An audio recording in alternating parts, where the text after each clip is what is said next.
Einstein சொன்னான், imagination is more than knowledge.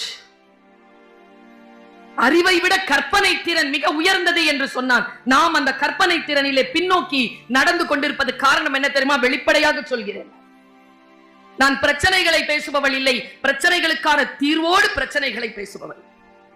முடிந்தால் நீங்கள் அதை பின்பற்றி பாருங்கள். வேகமான காட்சிகளை பார்த்து பழக்கப்பட்டவர்களால் நிதானமாக புத்தகத்தை வாசிக்க முடியாது. ஏன் நம்ம இன்னைக்கு புக்கு வாசிக்கிறது இல்ல? நாமளே வாசிக்கிறது இல்ல, நம்ம புள்ள வாசிக்குமா? ஏன் வாசிப்பதில்லை? நிதானமாக ஒரு புத்தகத்தை எடுத்து முழுமையாக வாசித்து முடிக்கக்கூடிய அந்த தவம், அதை நாம் இழந்து கொண்டிருக்கிறோம். யாரோ ஒருவர் படிக்கிறார், பேசினா கேட்டுட்டு போயிடலாம். நான் ஒன்னு சொல்லட்டுமா? நானோ பிரிட்டோவோ சண்முக வடிவேல் ஐயாவோ பேசுறதெல்லாம் அவரவர்கள் ருசித்தது. தம்பி சொன்னான்ல இன்பத்து பால், அது அவன் சொன்னா, அது அவனுடைய அனுபவம் தான். நீங்க படிச்சு பாருங்க. சொல்வதல்ல, அதை அனுபவிப்பதுதான் வாழ்க்கை. நாம் அந்த இலக்கியங்களை அனுபவிக்க வேண்டும். அப்பொழுதுதான் நம் இலக்கு நமக்கு தெரியும். நான் ஒருவனை உங்களுக்கு உதாரணமாக சொல்லுகிறேன். நான் ஒரு சமீபத்தில், சில ஆண்டுகள் இருக்கும், சமீபத்தில் அல்ல, ஒரு படம் பார்த்தேன். ஞான ராஜசேகரன் எடுத்திருந்தார் அந்த படத்தை. படத்தினுடைய பெயர் பாரதி. எத்தனை பேர் பார்த்தீங்கன்னு தெரியல. பாரதி படம் எத்தனை பேர் பார்த்தீங்க? இன்னைக்கு கிளாஸ்ல கேட்கிறேன், வழக்குரை காதைய சத்தியமா நடந்தது என் கிளாஸ்ல.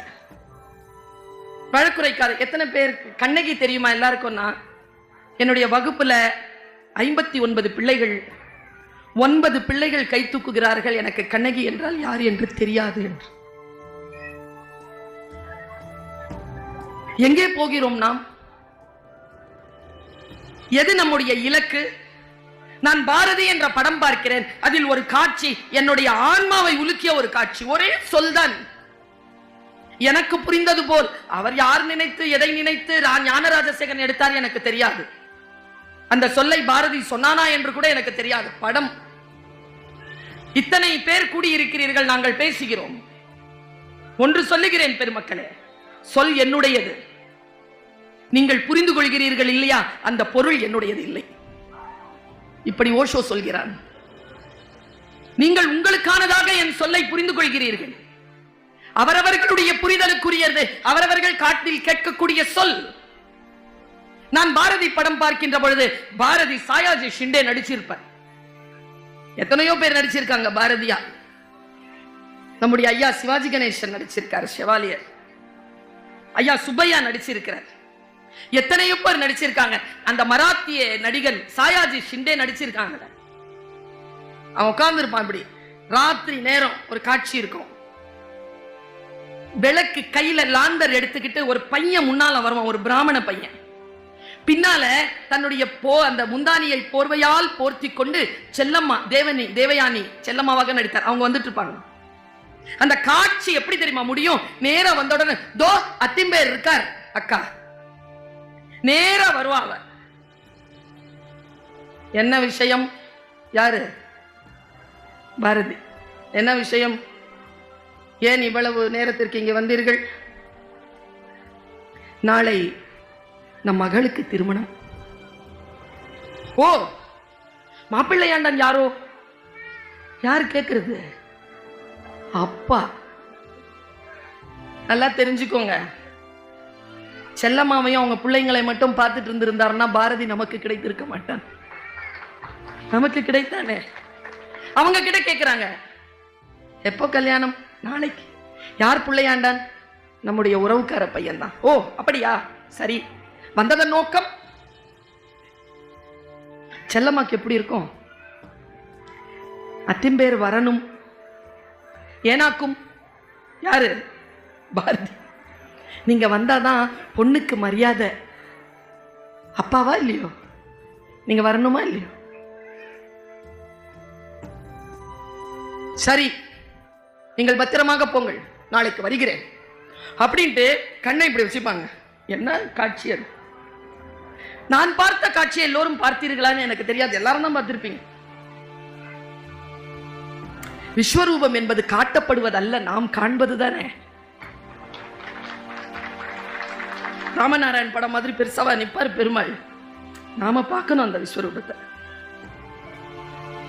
இப்படி கண்ணை இப்படி வச்சுக்கிட்டு இந்த சப்பலாங்கள் போட்டபடி அப்படி எந்திரிச்சு நிப்பான் சாயாஜி. என்ன டைலாக்? இதான் டைலாக். அவன் சொல்லுவான், நான் கவி, மகா கவி, சிம்மாசனத்தில் இருப்பவன். உங்கள் சாமானியர்களுக்காக இறங்கி வருவதில் எனக்கு ஒன்றும் சிரமம் இல்லை. வருகிறேன், போங்கள். அடப்பாவி, எப்போ நமக்கு இது புரியும்? கவிஞர்கள் சிம்மாசனத்தில் உட்கார்ந்து இருக்கக்கூடியவர்கள், அவர்கள் சாமானியர்களுக்காக இறங்கி வந்து அந்த புத்தகங்களை நமக்கு தந்திருக்கிறார்கள். அதை வாசிக்கக்கூடிய வாய்ப்பாவது நாம் பெற வேண்டுமே. அவர்களுடைய அனுபவத்தை நாம் பெற வேண்டுமே. தன்னுடைய மனைவியின் மீது காமம் கொண்டு மலையையும் ஆறையும் மழையையும் கடந்து தொங்கிக் கொண்டிருந்த பாம்பை வேறாக நினைத்து, விழுதாக நினைத்து ஏறி சென்று காமத்திற்காக தன் மனைவியை பார்க்க போனார் ஒருவர். மனைவி கேட்டாள், நான் தான் சொல்லிவிட்டு வந்தேனே அடுத்த வாரம் வந்து விடுகிறேன் என்று. எதற்காக அவ்வளவு அவசரமாக வந்தீர்கள்? இந்த உடலின் மீதா உங்களுக்கு அவ்வளவு ஆசை? என்னுடைய உடலின் மீது, உங்கள் காமத்தின் மீது நீங்கள் வைத்திருக்கக்கூடிய ஆசையை நீங்கள் பரந்தாமனாக நினைக்கக்கூடிய அந்த ராமனிடத்தில் வைத்திருக்க வேண்டாமா என்ற கேட்ட ஒற்றை கேள்வியில் எழுப்பப்பட்டதுதான் துளசிதாசர் எழுதிய ராமாயணம். சொல், நாம் எங்கே போய் கொண்டிருக்கிறோம்? தம்பி சொன்னானே, முதுமையான வயசுங்க, சுட்டா வெளியில ரத்தம் கூட வரல அந்த ஆளுக்கு, சுட்டு கொண்டாங்க. மகாத்மா காந்தி எப்படி வாழ்க்கையை தொடங்கி எங்கே முடித்தார்? அவர் எங்கே போனார்? இவ்வளவு பேசுகிறோமே. பண்டித ஜவஹர்லால் நேரு பற்றி இன்றைக்கு ஆட்சி செய்யக்கூடியவர்கள் எல்லாம் கேலி செய்கிறார்களே, அனுமதிக்கலாமா? எந்த டாக்டரின் சித்தாந்தம் வேணாலும் நீங்க வச்சுக்கோங்க, வரலாறை மறக்கலாமா? 16 ஆண்டுகள் சிறையில் இருந்த, இன்றைக்கு இருந்தால் 2 லட்சம் கோடி ரூபாய்க்கு சொந்தக்காரரான ஜவஹர்லால் நேரு 16 வருஷங்கள் நாட்டுக்காக சிறையில் இருந்தார். எங்கே போகிறோம்? நாம் சூர்யா நம்ம எல்லாருக்கும் தெரியும்ல, யாரு? சும்மா சொல்லுங்க, யார் திட்டமாட்டார்? யாரு? சூர்யா சென்னு ஒருத்தர் தான். ஆங்கிலேயர்களுடைய ஆயுத கிடங்களை தீ வச்சான். 25 வயசு. அவனை கணுக்கணுவா உடைச்சி, எத்தனை ஜாயின்ஸ் இருக்கோ அத்தனை ஜாயின்ஸையும் உடைச்சி தூக்கல போட்டான். அவன் பேர் சூர்யா சென். அவனை பத்தி நமக்கு தெரியாது. எங்கே போகிறோம்? வரலாறு என்பது என்ன? எப்படி நாம் இதை புரிந்து கொள்வது? நாம எல்லாருமே இங்க வந்து பெற்றோர்களாக, ஆசிரியர்களாக, பொறுப்பு மிக்கவர்களாக இருக்கிறோம். நம்ம குழந்தை பெரிய ஆளா வரணும்னு நினைக்கிறோம் இல்லையா? எல்லாருக்கும் ஆசை. என் கிளாஸ்லங்க எல்லா அம்மா அப்பாவுக்கும் ஆசை தான் புள்ள ஃபர்ஸ்டா வரணும். அப்ப யார் செகண்டா வரணும்? என் கிளாஸ்ல ஃபர்ஸ்டா வந்த சத்யபாமா எங்க இருக்கானே தெரியல. நான் 10வது ரேங்க் தான். நான் எங்க இருக்கிறேன்னு சத்யபாமாவுக்கு தெரியும்.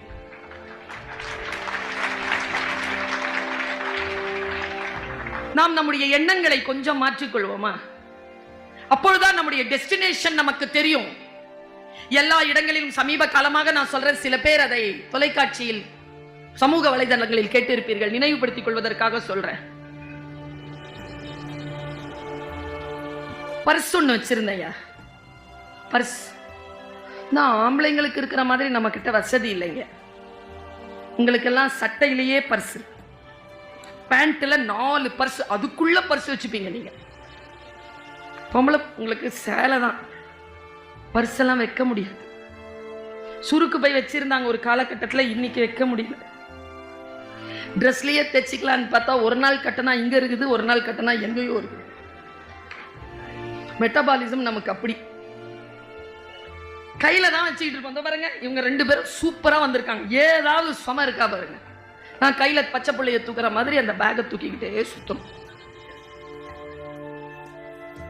பர்ஸ் வச்சிருந்த அந்த பர்ஸை காணோம். ஓடி வந்து ஐயா கிட்ட சொல்றேன். அவர் தான் புத்தக கண்காட்சி நடத்துற. ஐயா, பர்ஸை காணோம் ஐயா. என்ன கேட்பாரு நினைக்கிறீங்க? சரி, உங்ககிட்ட தான் வரேன், என்னன்னா உங்களுக்கு ரொம்ப பிடிக்கும், என்ன கேட்பீங்கப்பா? ஹை, தப்புன்னு கேட்டுருவீங்களாமா? கவலை கொண்டவர்கள் எப்படி கேட்பாங்கன்னா, எங்கடா தொலைச்ச? பஸ்ல. பஸ் போயிடுச்சா? போயிடுச்சு. தேனியா? அழுறேன். அப்பதான் இந்த கேள்வி வரும். இவ்வளோ அழுறியே, எவ்வளோ பணம் வச்சிருந்த? 30 ரூபா. என்ன சொல்றீங்க? போனா பர்ஸ் 3 லட்சம் ரூபா. எல்லாருக்கும் என்ன தெரியுமா? பொது புத்தி. உள்ள என்ன இருக்குது?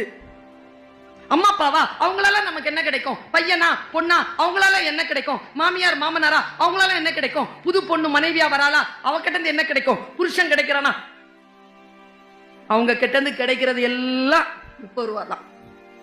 அவங்களே 3 லட்சம் ரூபா. இந்த பெருமதி நமக்கு எப்பொழுது புரியும்? அப்படி புரிஞ்சிருச்சுன்னா டெஸ்டினேஷன் தெரியும். எதற்காக எதை இழக்கலாம், எதற்காக எதை இழக்கவே கூடாது என்பதனை நமக்கு தெரிந்து போகும். நான் இந்த தம்பி வந்து ஒரு நாய் பத்தி சொன்னான். தம்பி, நாய்க்கு நாங்க பேர் வைப்போம், பேர் வைக்கல அப்படின்னு நீங்க சொன்னீங்க. நாய்க்கு பேர் வைப்போம், ஆனா அது அந்த முதலாளிக்கு மட்டும்தான் தெரியும். அடுத்தவங்களுக்கு தெரிஞ்சா கூப்பிட்டா அது திரும்பி பார்க்கன்றதுனால நாங்க சொல்றது இல்லை. எங்க மரபுல பின்னால இருந்து வந்தவங்களை பார்த்து இப்ப எல்லாரும் கேட்கிற மாதிரி நாயை வந்து நாங்க வளர்க்க ஆரம்பிச்சிட்டோம். இன்னொன்னு என்னன்னா, கடிக்காத நாய் எல்லாத்தையும் வீட்டுக்குள்ள வச்சிருக்கிறாங்க. கடிக்கிற நாய் எல்லாத்தையும் ரோட்ல விட்டுருக்காங்க. எங்க போனாலும் செய்தித்தாளை பிரிஞ்சா நாய் கடிச்சு நாய் கடிச்சு நாய் கடிச்சு நாய் கடிச்சு தான். பஞ்சாப்ல இப்போ 3 மாசத்துக்கு முன்னால இதுல பதிவு செய்யறேன் நான். போட்டோம், இந்த பேச்சு எங்க போகுதோ போட்டோம். ஹைகோர்ட் இருக்குல்ல, பஞ்சாப் ஹைகோர்ட், அது ஒரு தீர்ப்பு சொல்லி இருக்குதுங்க. பஞ்சாப்ல யாருக்காவது நாய் கடிச்சா, அத தெரு நாயா இருந்தா அரசாங்கம் கொடுக்கணும், வீட்டு நாயா இருந்தா ஓனர் கொடுக்கணும். என்னன்னா, எவ்வளவு இன்ச்சு சதை காயப்பட்டிருக்குதோ ஒரு இன்ச்சில் 1 மில்லி மீட்டருக்கு 10,000 ரூபாய் கொடுக்கணும்னு எழுதியிருக்கு. சென்னையில் மட்டும் 2 லட்சம் நாய் சுத்துது. நம்ம யாருக்குமே எங்க போறோம்னே தெரியலீங்க. யாருக்குமே தெரியாது நம்ம எங்க போறோம்னு. ஆனா ஓட்டம் மட்டும் நிக்கவே இல்லை. தலை தெறிக்க ஓடிக்கிட்டு இருக்கோம். எங்க போறோம்னு கேட்டு உங்க எல்லார்கிட்டயே கேட்கிறேன், யாருங்க பெரியாள்? என் பையன் பெரியாள், அவனை என் பொண்ணு பெரியாள் அப்படின்னா என்னப்பா? IAS officer ஆக்கிடலாமா? சார் கிட்ட கேட்கிறேன், ஐஏஎஸ் ஆபீசர் எல்லாம் பெரியாளா சார்? எல்லாரும் பெரிய ஆட்களா சார்? போலீஸ்காரங்களா ஆக்கிடலாமா? பேராசிரியர் ஆக்கிடலாமா? இல்ல இந்த மாதிரி ஆசிரியர் ஆக்கிடலாமா? யாருங்க பெரியாளு? எங்கெங்க போறாங்க? ஒருத்தன் சொன்னான், எந்த ஒரு மனிதனால் 4 பேருக்கு நன்மை நடக்குதோ அவன் பெரிய ஆள். அவன் எந்த துறை சார்ந்தவனாக இருக்கட்டும், 4 பேருக்கு நன்மை நடக்கிறதா, நீ பெரிய ஆள். மூசா ரஜா சொன்னார். ஐன்ஸ்டீன் சொன்னாங்கல்ல, ஐன்ஸ்டீன் சொன்ன ஒரு விஷயம், ஆலிஸ் இன் வண்டர்லேண்ட் ஒரு படம், அதை மட்டும் சரியா புரிஞ்சுக்கிட்டா, ஐன்ஸ்டீன் சொன்னது இந்த படம் அல்ல, அந்த கதை, அதை சரியா புரிஞ்சுக்கிட்டா பிசிக்ஸ்ல நோபல் பரிசு வாங்கலாம்னு அவர் சொல்லியிருக்காரு. அது ஒரு பிசிக்ஸ் பேஸ்டான ஒரு படம். அது ரொம்ப டெப்தா பார்த்தா பிசிக்ஸ் பேஸ்டான ஒரு படம் அது, ஆலிஸ் இன் வண்டர்லேண்ட். நாம எல்லாம் அது ஒரு காமிக்கா தான் பார்ப்போம், ஒரு ஃபெரி டேலா தான் நம்ம பார்ப்போம், டிஸ்னி வேர்ல்டுடைய ஒரு படமா தான் பார்ப்போம். இதுல 2 ஒரு காட்சி மட்டும் இருக்கு, உங்கள் சிந்தனைக்காக சொல்லுகிறேன். ஆலிஸ் ஓடும் பொழுது ராணியும் ஓடுவான். ஓடிக்கிட்டே பின்னங்கால் பிடரியில் பட வேகமாக ஓடிக்கொண்டிருக்கக்கூடிய அந்த ஆலிஸ் கேப்பா, queen where we are going, எங்கே போகிறோம்? ராணி சொன்ன பதில் தான் super, we are not going anywhere. நாம் எங்கேயும் போகவில்லை. எங்கேயும் போலனா ஏன் ஓடுறோம்? இதுதான் தோழமைகளே பதில். நாம் நின்று கொண்டிருக்கக்கூடிய நிலம் பின்னோக்கி நகர்ந்து கொண்டிருக்கிறது. ஏற்கனவே நிற்க வேண்டிய இடத்தில் நிற்க வேண்டும் என்றால் தலை தெறிக்க ஓடியாக வேண்டும். அதனால் ஓடிக்கொண்டிருக்கிறோம் என்று சொன்னாள் வெள்ளை ராணி. ஏற்கனவே இருக்க வேண்டிய இடத்தில் நிற்க வேண்டும் என்றாலே நாம் ஓடிக்கொண்டிருக்க வேண்டும் என்பதுதான். யோசித்து பார்த்தால் நம்முடைய வாழ்க்கையில் நமக்கு சில தெளிவு, கொஞ்சம் அலர்ட்டா இருக்கணும். நம்ம குழந்தைகள் அலர்ட்டா இருக்குதா? அலர்ட்டான படிப்பை நம்ம கொடுக்கிறோமா? ஒரு காலகட்டத்தில் படித்தவர்கள் கிட்ட இருந்த விழிப்புணர்வு இன்றைக்கு இருக்கக்கூடிய இளைஞர்கள் கிட்ட இருக்கா? நான் பிஆர்ஓவா உட்கார்ந்துருக்கேன். பஸ் ஸ்டாண்டர்டுக்கு ஒரு அம்மா வந்து குழந்தைக்கு அட்மிஷன் கேட்குது. காலேஜ்ல, ஸ்கூல்ல எங்க போங்க என்ன, நான் பக்கத்துல எங்க ஸ்கூலு, இந்த ஸ்கூல் நல்ல ஸ்கூலா மேடம் கேட்கிறாரு உங்க அப்பா. எங்க ஸ்கூல் நான் எப்படி சொல்றது? நீங்க போய் பாருங்க, உங்க குழந்தைக்கு ஏத்ததா இருந்தா சேர்த்துக்கோங்க. ஒரு கேள்வி கேட்டாருங்க, ஆடி போன என் குழந்தைய நான் அங்க சேர்க்கிறேன், அங்க நீட் தேர்வுக்கு ட்ரைனிங் கொடுப்பாங்களா? நான் அப்படி சொன்ன சரியா சொல்லியிருக்கேன் நான் பாருங்க. ஃபர்ஸ்ட் ஸ்டாண்டர்ட் படிக்கும்பொழுது உங்க குழந்தைக்கு நீட் தேர்வுக்கு பிராக்டிஸ் பண்ணா அந்த குழந்தை லூஸ் ஆயிரும், பரவாயில்லையா?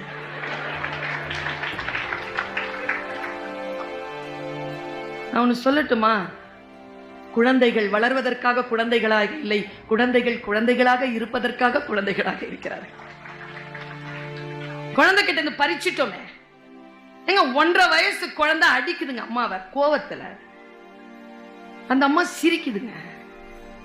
எங்க அம்மாவா இருந்தா உதட்டுல பளிச்சுன்னு ஒரு அடி விழும், தொடையில ஒரு கிள்ளு விழும். இப்படி பார்த்தாலே நடுங்கி உள்ள போயிருவோம் நாங்கெல்லாம். இன்னைக்கு பார்த்தா என்ன அப்படிங்குது. எங்க அம்மா அழுதா இன்னைக்கோங்க, நான் சத்தியமா சொல்றேன், எங்க அம்மா அழுதாங்கன்னா எனக்கு இங்க நடுக்க வந்து என் கண்ணன் கண்ணீர் வந்துருதுங்க. எங்க அம்மாக்கு 80 வயசுங்க. அன்னைக்கு ஏதோ நினைச்சுக்கிட்டு நான் அழுறேன், என் பையன் கேட்கறான் வாட் ஹேப்பன். நல்லா தானே இருந்தேன் காலையில. நான் அப்படி பார்த்தேன், சொல்லாத எனக்கு, நான் எங்க கவலைப்படுறேன் தெரியுமா? என்கிட்ட நீ இப்படி பேசுறியே, உன் பிள்ளை உன்கிட்ட எப்படி பேசும்? அவங்கள நம்ம எப்படி வளர்த்து விட போறோம்? எங்கே போகிறோம்? பாண்டிங் இருக்கா இன்னைக்கு? அப்பா நான் ஒரு பாண்டிங் இருந்ததே, அம்மா நான் ஒரு பாண்டிங் இருந்ததே, இன்னைக்கு இருக்கான்னு நான் கேட்கிறேன்.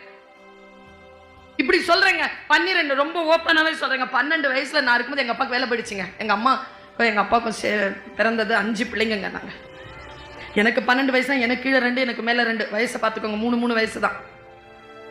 எல்லாம் பச்சை பிள்ளைங்க, பசிக்கோங்க எல்லாருக்கும். வேலை இல்லை, ஒரு நாள் 5 ரூபாய் தான் கொடுப்பாரு அப்பா, வாரத்துக்கு 50 ரூபாய் கொடுப்பாரு, அவ்வளவுதான். ஆனா எங்க அம்மா ஒருபோதும் என்னுடைய தந்தையாரை பொருளாதார சூழல் காட்டி எங்களுக்கு முன்னால் சண்டையிட்டதே கிடையாது. இது என் இறை மீது ஆணையா நான் சொல்றேன். மரியாதை குறைவா பேசினதே இல்லை. ஏன் தெரியுமா? எங்க அம்மாக்கு தெரிஞ்சு போச்சு, எங்க அப்பா சம்பாதிக்கிற சம்பாத்தியத்தை விட முக்கியமானது 5 பிள்ளைங்களுக்கும் தகப்பன் என்கின்ற ஸ்தானத்தில் அவன் இருப்பது.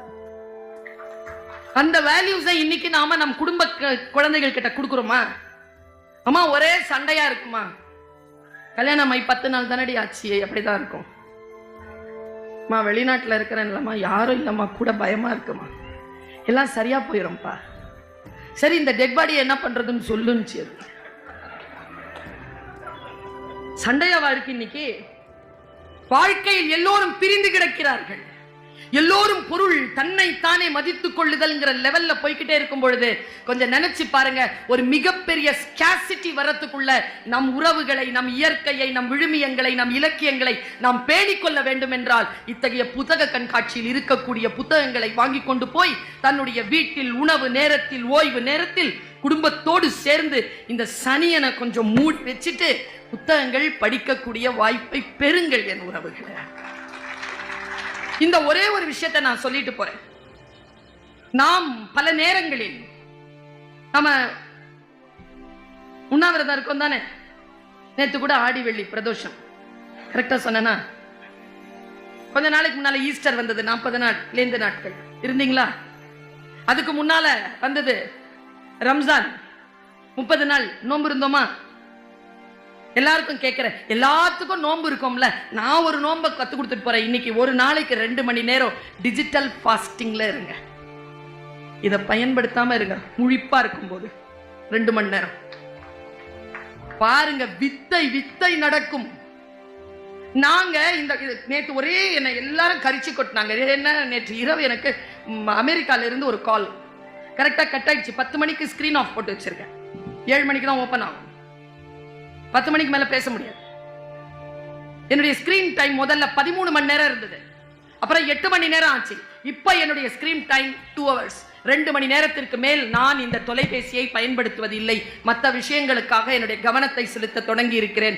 என் உடல் நலம், என் புத்தி நலம், என் குடும்ப நலத்திற்கு என்னிடத்தில் இப்பொழுது நேரம் கிடைத்துக் கொண்டிருக்கிறது. அனுபவத்தில் சொல்கிறேன் நான். நமக்கு பல நேரங்கள்ல எங்கே எந்த வாழ்க்கை எப்படி அமைத்துக் கொள்வதுன்னு தெரியல. பிரிட்டோ கிட்ட நான் கேட்டேன், தம்பி உன் வாழ்க்கை இலக்கு என்ன? ரொம்ப குறைவான பதில் பேர் தான் அந்த பதில் சொல்லியிருக்காங்க. ஒரு சக்சஸ்ஃபுல்லான ஸ்பீக்கரா வரணுங்கிறது என்னுடைய இலக்கு மேடம்னு சொன்னான் தம்பி. அப்ப அவனுக்கு ரொம்ப சின்ன வயசு. வருகிறான், காலம் தள்ளி போகிறதெல்லாம் வேற. ரேஸ்ல இருக்கிறானா இல்லையா? நடுவரா உட்கார்ந்து இருந்த என் பக்கத்துல உட்கார்ந்து சேர் போட்டு உட்கார்ந்தானா இல்லையா? எங்கே போகிறோம் என்பதை ஒருவன் ஒருத்தி மிக தெளிவாக தெரிந்து, யாரும் யாருக்கும் போட்டி இல்லைங்க. யாரும் யாருக்கும் போட்டி இல்லை.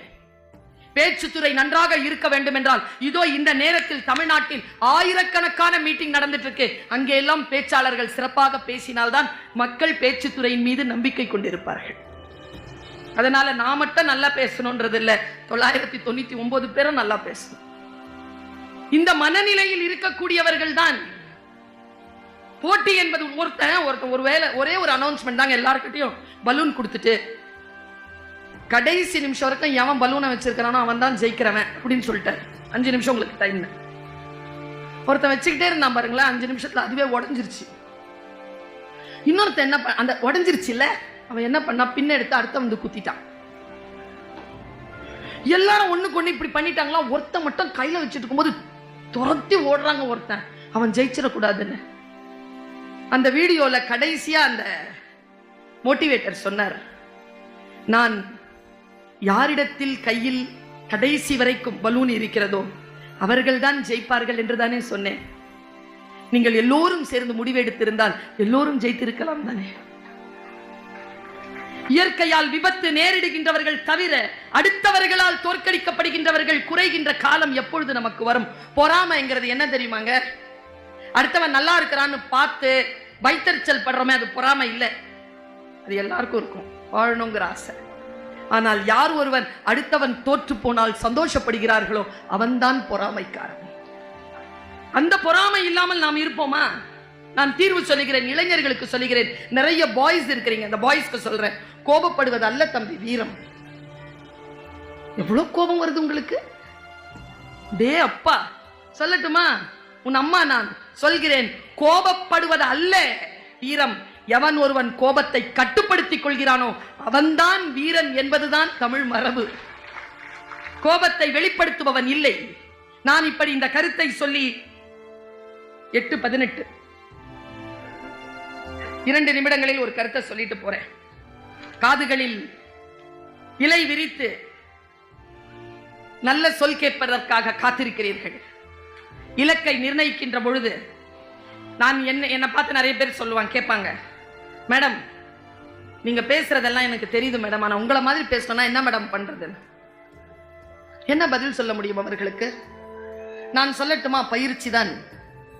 பயிற்சி எப்படி எடுக்க வேண்டும்? பயிற்சி என்பது பணம் தொடர்பானது அல்ல.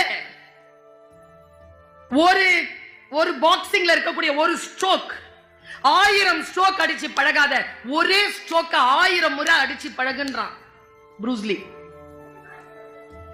பேசி பேசி பழகுங்க, எழுதி எழுதி பழகுங்க, சமைச்சு சமைச்சு பழகுங்க, டிரெஸ் அணிவதை செய்து செய்து பழகுங்கள், படித்து படித்து பழகுங்கள், உயர்வதற்கு என்ன வேண்டும் என்பதனை நினைத்து நினைத்து பழகுங்கள். ரொம்ப ஸ்மார்ட்டா ஒர்க் பண்ணலாங்க, வெரி ஸ்மார்ட் ஒர்க் பண்ணலாம். எனக்கு தெரிஞ்சு தமிழர்கள் போல ஸ்மார்ட் ஒர்க் பண்ணவங்க வேறு கிடையாது. ஆனால் நாம் அயல் நாட்டு மோகத்தோடு சுற்றி கொண்டிருக்கிறோம். அயல் நாட்டில் ஒரு நீதி கதை சொல்லப்படுகிறது, உழைப்பு. இந்த உழைப்புங்கிறதுக்கு பின்னால இருக்கக்கூடிய சுரண்டல் இருக்குல்ல, உங்க எல்லாருக்கும் சொல்றேன், உழைப்பை சுரண்டுபவனை விட மிக மிக கொடூரமானவன் நம் நேரத்தை சுரண்டுபவன். நேரத்தை சுரண்டுவதற்கு நீங்கள் அனுமதிக்காதீர்கள். ஒரு டைம் நீங்க உட்கார்ந்து கேட்கறீங்களா? It is an investment. இது இன்வெஸ்ட்மெண்ட் தான். எதை செய்தாலும் இன்வெஸ்ட் பண்ணுங்க. இன்வெஸ்ட் பண்ணிட்டு வரணும்னா, அயல் நாட்டுக்காரன் ஒரு கதை சொன்னான். வெட்டுக்கிளிக்கும் எறும்புக்கும் ஒரு நட்பு இருந்தது. வெட்டுக்கிளி உட்கார்ந்துட்டு இருந்தது, மழை பெஞ்சது. வெட்டுக்கிளியால பறக்க முடியல, பசியில வாடி இருந்த போது எறும்பு கிட்ட போய் கேட்டுச்சு, பசிக்குது, ஒரே ஒரு நெல்மணி கூட பிச்சை.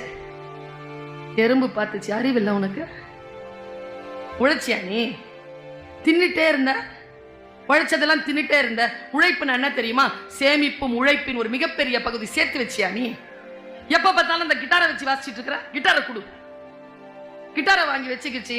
டெய்லி வெட்டுக்கிளி எறும்புகளோடு போய் சேர்ந்து 10 தானியம் சம்பாதித்தது என்று எல்கேஜியிலே ஆங்கிலேயர்கள் கதை வைத்து விட்டு போனார்கள்.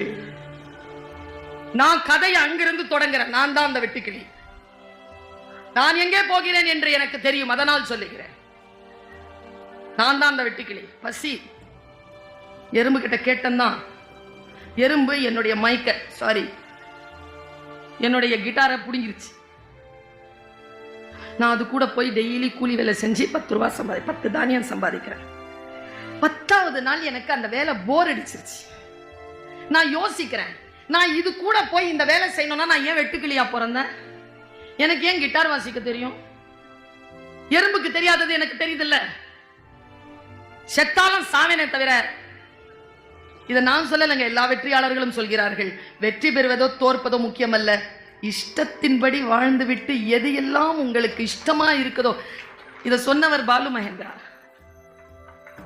எனக்கு படம் எடுக்கிறது பிடிக்கும், வெற்றி தோல்வியெல்லாம் படம் எடுக்க பிடிக்கும், அவ்வளவுதான். சம்பாதிக்கிறனோ புகழோ பயணமோ, மக்களுக்கு நல்லதை சொல்ல வேண்டும். பயணம் போய்கொண்டே இருக்கிறது. நான் அந்த கிட்டார் அவன் கிட்ட போனேன். மரியாதை என் கிட்டாரை கொடு.